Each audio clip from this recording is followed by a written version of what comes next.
The film Jaws has a lot to answer for in whipping up fear and misunderstanding about the great white shark, one of the world's greatest apex predators.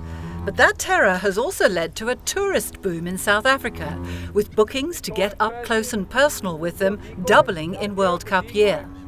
Gansbaai, 200 kilometres east of Cape Town, home to the greatest concentration of great white sharks in the world, and people just love to come and see them.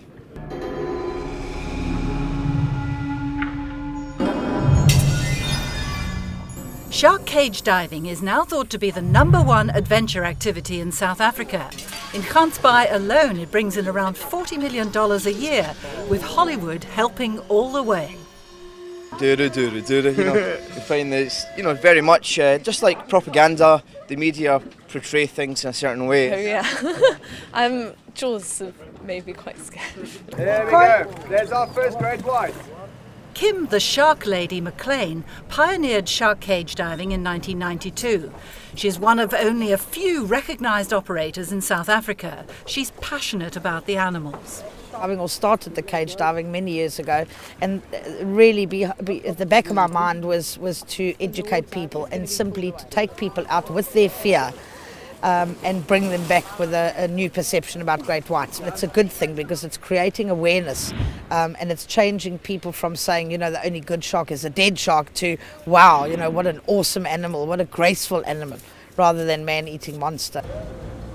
Around 30,000 tourists a year pay around $180 a trip to be lowered into a metal cage to come face to face with a great white. The predator is enticed towards them with a heady mix of chum, a soup of blood and fish entrails. It was incredible. I could have reached out with my finger and touched its nose. It was quite scary. Amazing. At first I was a bit like, I had to ask my husband if he's got life insurance before he went in, just in case one of us didn't come back out. But to be honest, I'll do it again.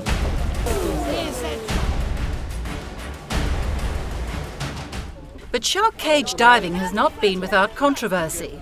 Since its development in South Africa in the 90s, it's coincided with an increase in the number of fatal shark attacks further down the coast, closer to Cape Town.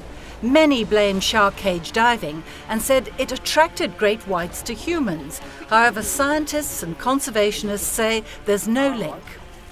Scientific research has been done which says that it doesn't, and you tend to if people have done research, you tend to think that that's true.